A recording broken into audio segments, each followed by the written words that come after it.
Hey, what up, everybody? Tim Castleman here with another edition of the Two Drink Tim podcast. It has finally happened, America.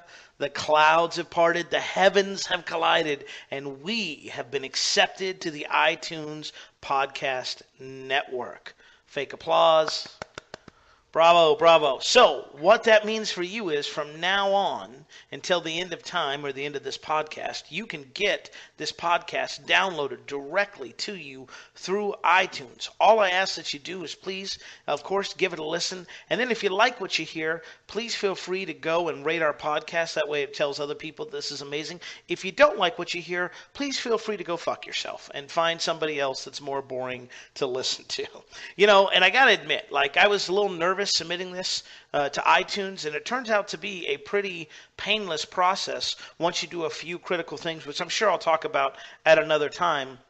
What made me most nervous, though, is I had sent a few emails off to Steve Jobs. Not a single one of them was returned. And, in this day and age, with a little company like Apple, I'm a little surprised that Steve can't take time out of his day to return one simple email from a humble guy here in Lubbock, Texas.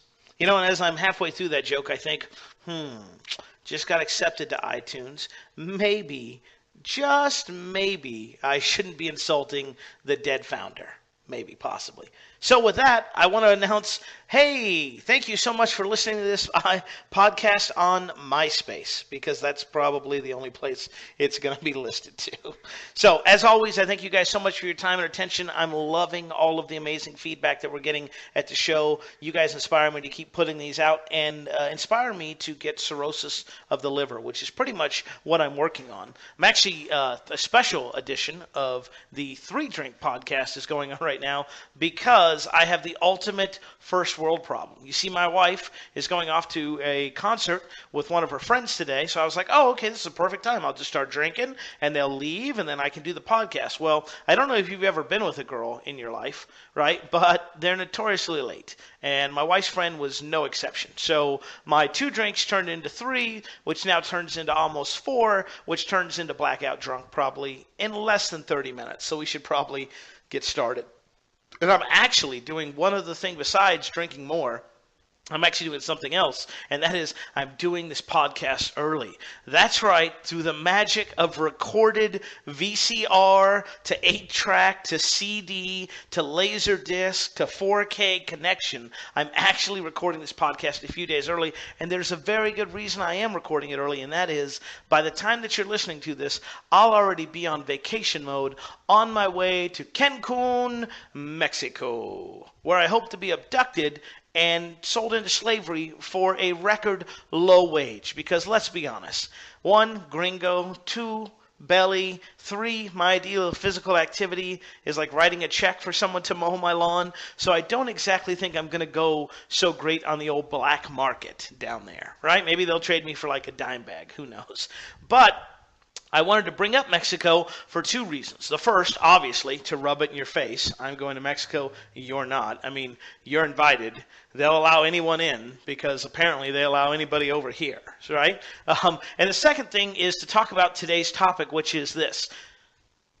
Stop being so fucking boring. There you go. That's it. That's all. I'm done. Thank you. Podcast over. No, really.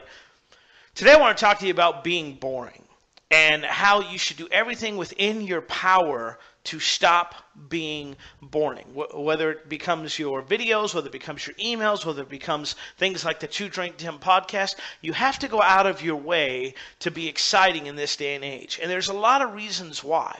The first reason is this: we are overstimulated to the 10th degree in this world, and only things that stand out from the normal really appeal to us. As I'm recording this podcast in my office, I'm looking at 2 dual screen monitors that have approximately 170 million tabs open on Chrome. I've got my iPad mini, right? I've got my phone here. I've got several other computers within reach. Well, what does that tell me? 1, it means that my focus is just at an all-time low, and my attention span is even faster than that. So in this day and age, if you want to stand out, you have to stop being boring in your marketing and in your life, okay? Now, I'm not coming to you from on high saying I've always been exciting. Let me tell you, back in high school, I was a chick getter. And by chick getter, I mean I couldn't even get laid by myself. Even my hand was like, I like you, but I consider us more like friends, and you're kind of like a brother to me. By the way, fellas, quick little tip. Ladies, close your ears, right? Fellas, quick little tip. If you ever get the whole, hey, I consider you like a friend or like a brother, like I use this on the brother one. So a girl would come to me and she'd say, oh, Tim, that's so sweet that you think of me like that, but I don't think of you like that. I consider you like a brother. Here's what you hit them with, okay? You say, well, I hope you're into incest because I really want to have sex with my sister. And if that doesn't work, well, the relationship was probably doomed to begin with. Okay, so let's go back to being boring and boring me. I was definitely boring for the majority of my adolescent and the beginning of my adult life. I remember literally having this lame-ass conversation with myself because God knows no one else would talk to me.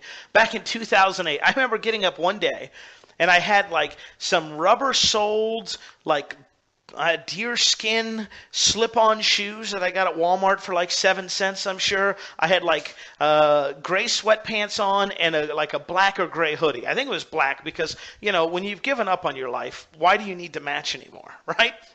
So I remember having this conversation, like I got dressed and then I sat there and I was proud of myself. I was like, hey, Tim, look at you. You got dressed with no effort. Right? I can't believe it. You slipped on your shoes, you put sweatpants on, you put a hoodie on, and you wonder why you're single, right? You wonder why Halle Berry has that restraining order against you, right? And Kim Kardashian won't return your calls. The reason she won't return my calls, by the way, she doesn't know how to use a phone because she's fucking stupid. That's why. Okay.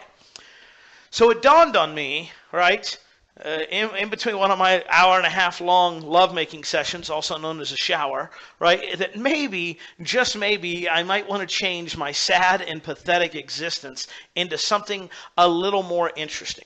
So here's what I did. Here's what I recommend you do. The first thing I did was I said, what's something that I've always been interested in? And for some sick and twisted reason, I've always been interested in puppeteering. No, I'm kidding. Those people really are losers, right? I was interested in hypnosis. So I bought a course on eBay because that's where you get the best medical instruction. In fact, I don't want to say this is fact. It could or could not be fact. I definitely don't want you to accept it as fact, even though it probably is. But I hear my good friend Ben Atkins, that's where he's got his chiropractor degree. Yep, sending 3 monthly payments to the old eBay University. Bam, full licensed doctor. All right, so now that I've pissed off that friend, let me get back to the story. So I bought a couple courses on stage hypnosis on eBay, and I thought, man, this is really cool. Let me just totally tell someone, hey, would you mind me doing a stage hypnosis show for you? And I did. They accepted, and they paid me money. So I got to come out like on a Thursday night and entertain, depending on how many drinks you've had, right, a professional hockey team. And it was amazing, and it was awesome, and it went perfect. I had rehearsed so much for this gig by watching other hypnotists that I actually used another guy's bit, but I said it with the name of the guy that was on the tape. That's how much I had rehearsed and watched other people to become successful. Right? Remember back to the whole learn, do, teach? Well, I learned it, I was doing it, and eventually maybe one day I'll teach it.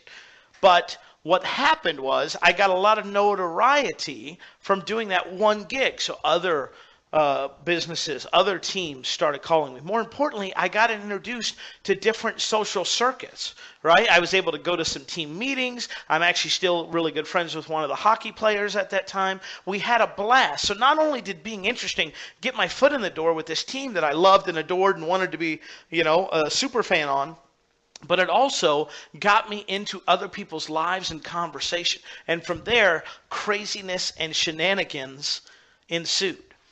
So what I would tell you is go out there and find something that you're interested in and tell other people about it. And it doesn't have to be huge.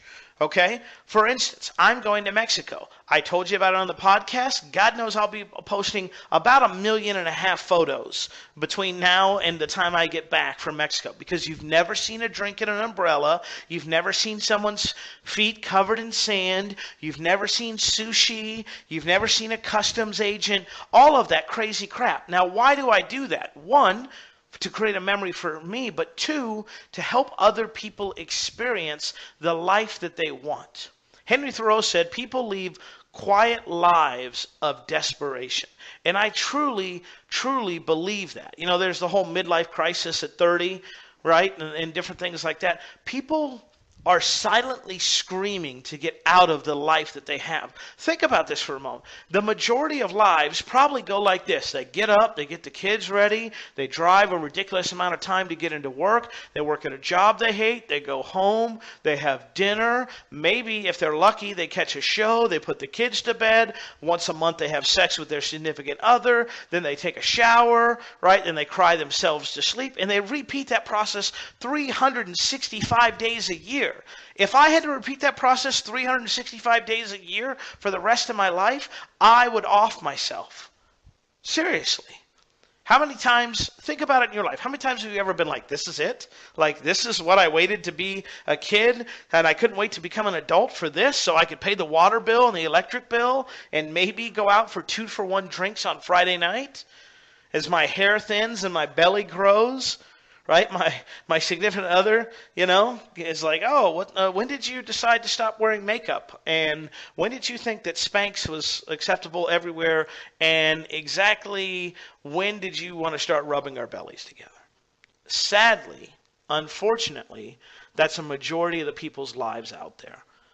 So by you interjecting some personality, you know, telling them about things that you're doing, they get to vicariously live through you. And here's the other cool thing, and of course you should talk to a tax professional because I'm a complete and utter moron, and you should never take anything I say for face value, right? But a lot of times those can be write-offs. I got a friend, Don Wilson. Hey, Don, and hello the IRS who's now listening to Donald Wilson, who lives in Wichita Falls, Kansas, and can be reached at. Kidding. Not going to put your number out there, Don. I mean, if you want his number, gay sex lines. All I'm saying, don't go there. They're not there. Do not look for them. He spent hours. Okay. Don goes all over the world. This guy's a huge Facebook expert, but what he's known for, besides giving crushing value to his products and over and over and over, what he's really known for is traveling all over the world. Him and his girlfriend, every time I talk to him or every time I see a Facebook update, it's like, oh, I'm in Wichita, I'm in New York, I'm in the Bahamas, I'm somewhere that you wish you could be. And people love him because of that. And because of his lifestyle, people are attracted to him. There's another guy. I actually just found out about this guy. Don't ask me how. It might or might not have been a drunken night of QFC, or QFC. Yeah, Quality Fighting Championship. We basically make the purses fight. Okay, so I was surfing the net, and there's this guy, and I'm probably gonna pronounce his name wrong and fuck him. He's like a billionaire, so I'm sure he doesn't really care. But it's Dan Blitzerian, I believe is how you say it. But this guy's a professional poker player, according to his Instagram and Facebook profile. This guy's got over 500,000 people following him, and all this guy does is play cards for a living. And his big claim to fame is he made $50 million. Now, I followed him ever since I found out about him, so it's been about 2 weeks. Do you know how many card photos he's posted in 2 weeks? None. Why? Because playing cards is boring, right? So what does he post? He posts photos of his guns, his cats, going on a private jet, a mansion, some outrageously hot women, and large quantities of them. Why does he do that? Because that's what his male-driven, young, adolescent, teenage audience wants, right? Holy crap, maybe I can be like him. Maybe one day I could be like him. Maybe I could make enough money to have like a double wide, right? The smallest, fattest chick from the Piggly Wiggly come over, and my one-eyed retarded cat. Apologies to all the one-eyed retarded cats out there. People live quiet lives of desperation, so they live through other people. Why do you think romance novels are so hot? Why do you think TV in general is hot, right? Why do you think sports is so hot? Look at me, right? I don't have an athletic bone in my body, because if I did, I probably would have either eaten it or broken it by now. But I love the UFC. I love hockey. I love the NFL. Sports I could never in my life actually play, so therefore I get to live through those players, those teams, those whatever.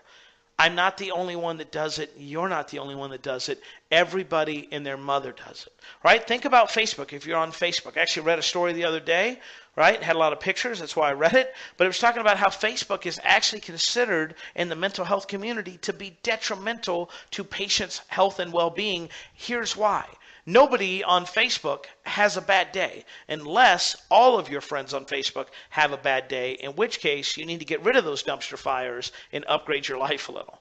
But a majority of Facebook is all what I would like to affectionately term, in the biblical sense, dick measuring. Right? It's all about, look, my dick is this big. How big is your dick? Especially if you're in the marketing community. Holy shit. Like, I swear, if we could figure out how to remove that bottom rib and suck our own dicks, we would figure that shit out in a heartbeat, and it would be done. Because that's all Facebook is to marketers, right? It's like, look at me, I'm so awesome. Look at this thing I did. Do you want some more information? PM me for more information. You want to see how I made this $2? PM me for this information to learn how to sell this $2 coaching program. All right? So, again, quiet lives of desperation, stop being boring. Go on vacation. I took a trip to China 2 years ago. We got kidnapped in the middle of the trip by some legitimate Chinese gangsters who I'm not going to talk about in case iTunes has a China division. But I told that freaking story before on stage. I've told that to private. I've told it mastermind. And people come up to me all the time. They're like, dude, did you really get kidnapped in China? It was memorable. It stood out. Early in my IM career, I thought, you know what would be a great idea? Let me shoot a pissing video. All right? I was like, R. Kelly did it. Why can't the white man get in on this? So I shot this pissing video, which was me at a urinal simulating urination, and I was giving some business tips. I have no idea what I was doing. But to this day, and that video now has probably got to be 3, maybe even 4 years old, I still get people that come up to me at conferences when I'm speaking or attending and go, dude, I loved your pissing video. And I'm like, what, did you break into my phone? Like, I told my wife that would stay private. And, you know, that just goes to show you the power of viral marketing and the power of standing out. That someone could remember something 4 years from when it occurred, long after you yourself have forgotten. So vacation is one. 2 is, where do you work? Okay, I have a home office. That's where I'm recording the podcast right now. But a lot of times I work out of coffee shops or I work out of a cigar lounge. Now, I could go get office space, right? I could get an office space and a receptionist and multi-lines and a joint break room and, you know, a his and her shower and maybe one of those little water fountain things. But why the hell would I want to do that if I've spent my entire adult life wanting to get away from that? That sounds pretty freaking foolish. So instead, I work out of a cigar lounge. So when I tweet out or I Facebook a photo or I write an email and I reference that, subconsciously people are thinking, I want to work out of a cigar lounge. I want to smell like an ashtray and low expectations by the end of the night. Like, I want to have a gut measuring contest. I'm pretty sure I'd win. Why do I do that? 1, I enjoy working there. 2, it separates me from the audience, right? Oh, hey, you know, XYZ guy's got a staff of 50 people and he works out in an office all day. You know what that sounds like? The job I just fucking quit. Why would I want to do that? Oh, or you could follow Tim Castleman. He's got a small staff, still does a respectable 6 figures a year, and he works out of a cigar lounge. Suck it, Obama, right? Just like that, right? No offense to the president or anybody out there named Obama. So I work out of a cigar bar and I work out of a lounge. I take photos of all of this, which is a huge thing, which we'll talk about when it comes to documentation. Okay? The other thing is this. Where do you do what you do? Eric Stafford said this one time at an event. I loved it so much I've stolen it from him. Was he loves watching internet marketers video, and they're like, hey, my name is, XYZ, dick measure guy. And, I want to tell you about this $1 million discovery that I had. And it looks like they're like in an Al-Qaeda headquarters somewhere where they're being interrogated. There's like a pot light ahead, right? There's a cat in the background. One of their kids comes running through. The wife is doing laundry in the background. And it's like, dude, if you live the internet marketing lifestyle, then why aren't you living the internet marketing lifestyle? Why are you shooting a video from your dungeon when you're trying to teach me about freedom? Okay? Why not go out, go on vacation? I've done this before. Go on vacation, spend the first day that you're there, shooting work videos. Guess what? Do you think my message is going to have a bigger impact talking about my freedom and lifestyle business from the shores of Tahiti or from the inner bi-coastal, right, drug tunnels of Lubbock, Texas? You do the math. Okay? Now, I mentioned document. You got to document all this stuff. Now, listen, I'll be honest with you. I love doing this podcast. I love getting on stage. I love doing all that stuff. But self-promotion really bugs me to a large degree. Because to me, like I said, it's a dick measuring contest. It's like, oh, I made 500,000. Oh, I made $1 million. I made 2 million. Hey, we're both on our third divorce and second heart attack. Yay, loneliness.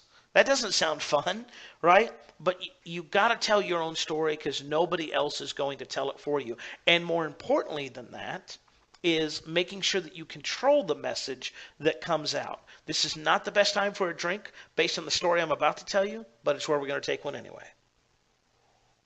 It tastes like regret. All right. So I do the Two Drink Tim podcast. I will be honest with you and say one of my bigger fears about this podcast is that I'm going to go to a live event and someone's going to be like, there's that raging alcoholic Tim Castleman that just drinks and swears profanity and talks about Steve Jobs and doesn't he know Steve has been dead for 2 years, that ignorant mother, right? That's a big worry of mine. So I guess I should state publicly that I only drink when I do this podcast. And typically, it's the only time I drink during the week. Early in my career, when I worked at a cigar lounge, I would shoot videos, right? And I'd have a bottle of scotch and a cigar just to set the tone and the mood, right? Hey, Tim's having a cigar. He's having a drink. He's relaxing. I'd love to be like him. What happened was people started thinking that I was an alcoholic and that I had to drink all the time. And occasionally I'd show up on a webinar and I'd have a drink because some of those webinars suck so bad the only way I was getting through was drinking them. And people would be like, what are you drinking tonight? And when it switched from booze to like Diet Coke, people were like, well, what's wrong? Are you sick? Are you okay? And I remember when I got woken up to this was I was meeting a business client at an event. And she said to me, in a private message on Facebook, she said, hey, try to stay sober long enough for us to meet. What was funny was I hadn't had a drink in over a year. Not because I was part of some 12-step program, because I'm not a quitter, but because I just didn't want to. But that was still the inclination.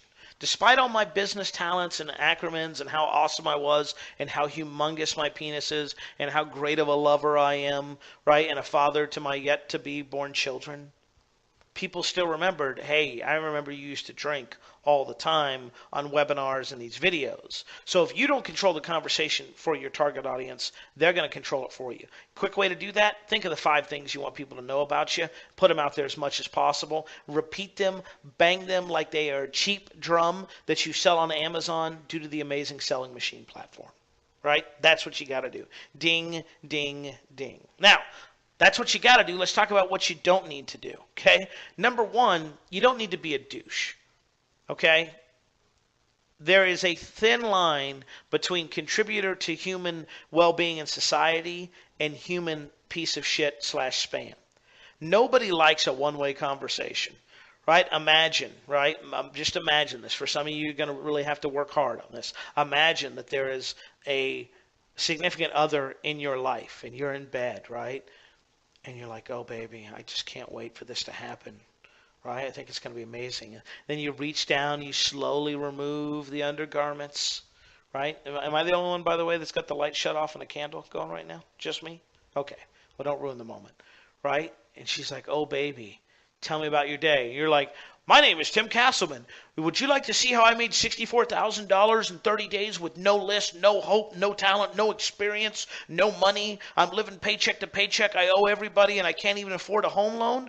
PM me now for more details. And she'd be like, well, okay, well, how are the kids? Let me tell you about how great and awesome I am as a father. Nobody likes a one-sided conversation, and nobody likes someone that's just all about them. We've all been at parties or gatherings or online where you're like, this person is an asshole, and it's just because it's all about them. Now, the most critical thing you have to remember is your audience. What does your target audience want?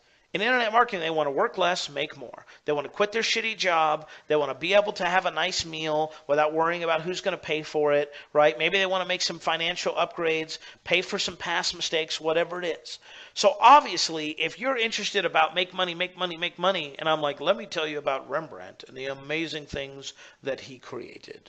You'd be like, yeah, that's great, but it's not what I want. So I'm going to unsubscribe, or I'm going to stop following, or I'm going to unfriend, or I'm going to detweet, or whatever the hell you do these days to show your passive-aggressive disapproval. It's like, oh, yeah? You know what, Tim? You said that joke about Jesus. I don't like you. I'm going to click unsubscribe to this totally random service that you have no way to know about. You can do that. Okay? But you have to remember what your target audience wants and also what they need. The other thing is make it a two-sided conversation. Interact with people. I respond to most of my emails personally unless it's like a, hey, I need a download link or something like that. Then I'll have Paula do that. But if someone emails me personally, most of the time, I'm saying most of the time because I'm not going to respond to one guy and he's going to be a douche and flame me on Twitter with him and his 4 friends, right? Most of the time I try to respond personally to that.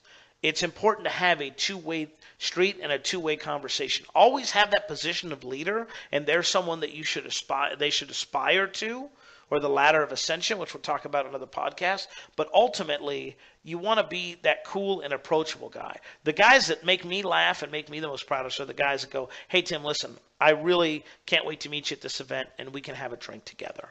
Right? A lot of guys are like, I want to get you 2 drinks, and then we'll record a podcast together. That may or may not happen. But still, it's to think enough of me that we could be cool enough, okay, to do stuff together on a one-on-one situation. One more thing that I want to point out before I kind of wrap everything up and give you my best advice is going back to the exciting things. So vacation, where you work, what you do. If you do exciting stuff besides vacation, tell people about that. I follow bands. Some would call it stalking, depending on what territory they were in. Territory being like the War of 1812 days. I don't know. I guess we call them states now. That happened last week. I'm just trying to adjust to it. Thank you. Okay? But what you do, so I follow these bands. So when I go hang with these bands, I try to get photos. I try to tweet about it, try to Facebook about it. Again, because it's something that, one, I want a memory of, but two, other people are like, holy crap, Tim got to meet Honey Honey, or he got to meet Folk Family Revival, or he got to meet the Illumineers, or he liked to go backstage with Blues Traveler, he got to XYZ. Those are all things that other people aspire to. I call them fish hooks. Put as many fish hooks out in the ocean as you can. If you're a dad, put that fish hook out there. If you like to smoke cigars, put that fish hook. If you like to CrossFit, or you're a vegan, right? My whole thing is this. If you're a vegan and you CrossFit, which one do you annoy the fuck out of everybody else with first?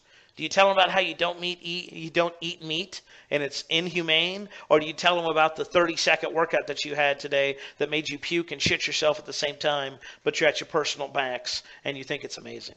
Somebody told me this, and it's on the internet, so it must be true, but apparently the founder of CrossFit's like some 300-pound guy whose idea of a morning workout is tying his own shoes and not having a heart attack. I don't know if that's true. Someone that has access to the internet that may want to reach out to me, feel free to contact me. Contact timcastleman@gmail.com. Send me your links. Vegans, CrossFitters, I know you guys would love to email me as well, but you're too busy either being vegan or CrossFitter to do so. So thank you very much. The whole point is, be exciting, go on vacation, tell people about it, work in different places, show your work while you're doing that, do exciting, fun things, stop being boring, and be exciting in your emails, be exciting in your videos. Remember, people live quiet lives of desperation, and they're looking for anything to entertain and get them out of it.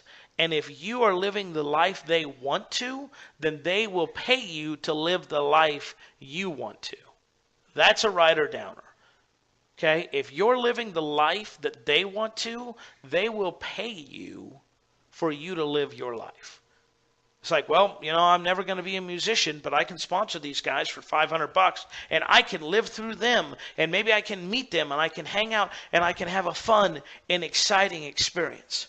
So we talked about don't being a douche and remember your audience and don't become human spam.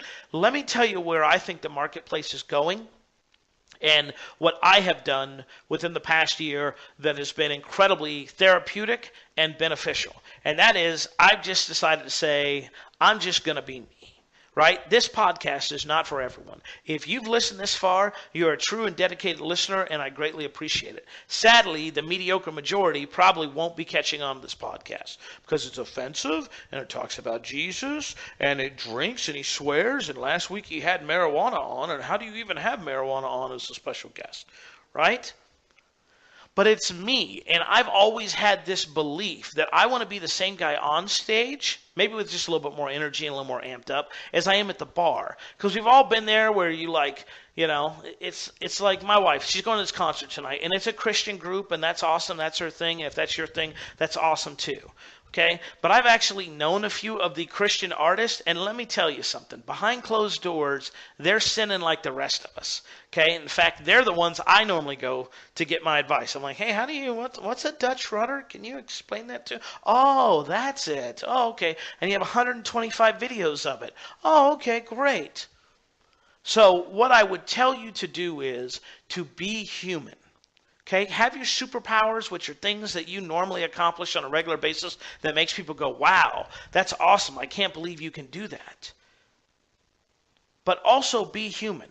If you're my Facebook friend, right, I post about my wife, I post about our dogs, I post about, last night I lost some money at poker, right, I post about that. I'm human, I'm real, because that's what people want to relate to. Nobody likes the person that's always having a great day, who's like, well, my house burned down today and my wife left me and my kids found out that I'm not their actual biological father and I just got laid off and this guy's carjacking me right now, but be blessed, right? Follow the pleasure, as my friend Rachel says. People want people that are human. And it's okay to show your flaws in one area while still showing your strengths in another. Because it makes you more human, it makes you more personable, and it makes you more believable. And people believe they can obtain that status versus someone that has a perfect life, perfect marriage, perfect kids, perfect business, so on and so forth. So remember, above all, stop being so fucking boring.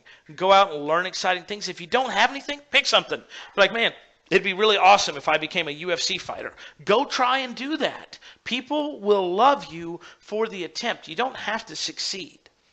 And relating to that, it doesn't have to be huge. It doesn't have to be big for you to be big, okay? It doesn't have to be big for you to be big. I'm sure that's good English, right?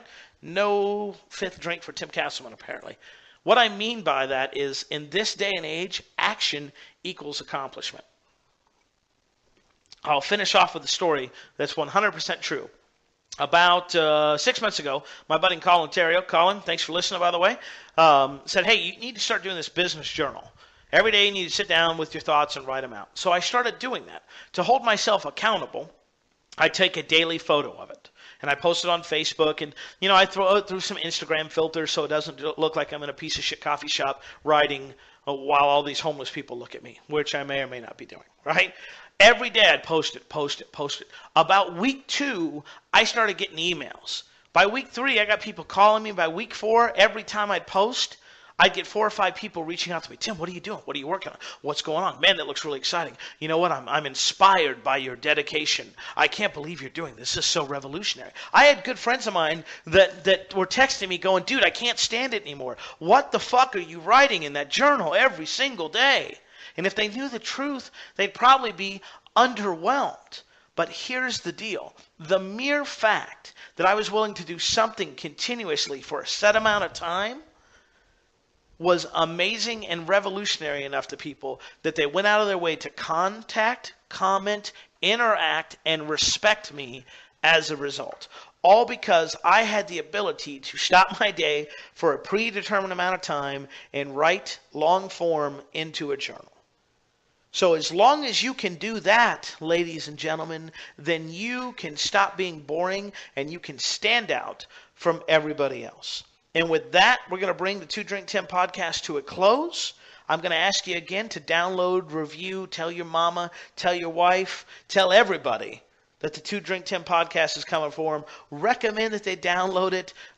Place this on as many church websites as possible. And as always, I appreciate your time and attention. If you have any feedback, please feel free to reach out to me at contacttimcastleman@gmail.com. Same thing with questions. I love answering viewer questions. We had that one a few weeks ago. None since. I think we might have scared the viewers off. So with that, have a great time. Have a kick-ass week, and I'll look forward to talking to you when I get back from Mexico.